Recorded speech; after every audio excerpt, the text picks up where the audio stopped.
ഹാർദിക് പാണ്ഡ്യ കാരണം അവർ ball bounce ചെയ്തിട്ടായിരുന്നു കൊടുക്കുന്നുണ്ടായിരുന്നത്, ball pass ചെയ്യുന്നുണ്ടായിരുന്നു last match Mumbai versus Rajasthan Royals. ശരിക്കും നമ്മുടെ ആസ് പെർ റൂള് നമ്മളുടെ പ്ലേയിങ് കണ്ടീഷൻ അതുപോലെ തന്നെ പ്രീ മാച്ച് മീറ്റിങ്ങിൻ്റെ ഇത് പ്രകാരം ബോൾ കയ്യിലേക്ക് തന്നെ പാസ് ചെയ്യണമെന്നുണ്ട്. കാരണം ബോളിൻ്റെ ഷൈനിങ് പോവാതിരിക്കാനും ബോൾ ഓൾഡ് ആവാതിരിക്കാനും നമ്മൾ പറയും.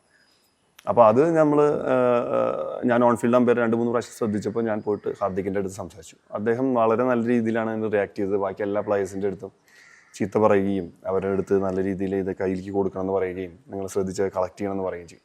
2-3 പ്രാവശ്യം അത് പറയേണ്ടി വന്നു. കാരണം പ്ലേയേഴ്സ് ഹാർദിക് മാത്രമല്ലല്ലോ കളിക്കുന്നത്, ബാക്കിയുള്ള പ്ലേയേഴ്സും എക്സ്പീരിയൻസ് പ്ലേയേഴ്സാണ് കളിക്കുന്നത്. അപ്പോൾ അവരുടെ കയ്യിൽ നിന്ന് ചില സമയത്ത് അറിയാതെ പോകുന്നുണ്ടായിരുന്നു, ചില സമയത്ത് നമ്മളുടെ ഒരു തോന്നലിൽ അവർ ഇൻറ്റൻഷനലി ചെയ്യുന്നുണ്ടോ എന്നുള്ളൊരു ഫീലും വരുന്നുണ്ടായിരുന്നു. അപ്പോൾ അത് ഹാർദിക്കായിട്ട് സംസാരിച്ചപ്പോൾ ഹാർദിക്ക് നല്ല രീതിയിൽ അത് ഡീൽ ചെയ്തു. എനിക്ക് ഹാർദിക്കിൻ്റെ അടുത്ത് നല്ല രീതിയിൽ ഡീൽ ചെയ്യാൻ പറ്റി എന്നുള്ളത് മാച്ച് റഫറി അതുപോലെ തന്നെ ബാക്കിയുള്ളവരും പറഞ്ഞു. അതുപോലെ തന്നെ ഹാർദിക്ക് ബാറ്റ് ചെയ്യാൻ വരുന്ന സമയത്ത് ടൈം ഔട്ട് കഴിഞ്ഞിട്ട് സ്ട്രാറ്റജി ടൈം ഔട്ട് കഴിഞ്ഞിട്ട് നിൽക്കുന്ന സമയത്ത് ഹാർദിക്ക് ഇങ്ങനെ ബാറ്റ് കറക്കി നിൽക്കണ വെറുതെ ഒന്ന് കറക്കാൻ ശ്രമിച്ചപ്പോൾ ആ ബാറ്റ് താഴെ വീണ് സ്റ്റംപ്സ് ബെയിൽസ് ഒക്കെ വീണു.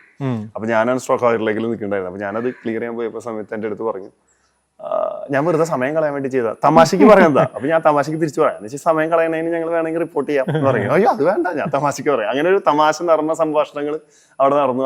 അത് ടി വിയിൽ ക്ലിയർ. അപ്പൊ എൻ്റെ അടുത്ത്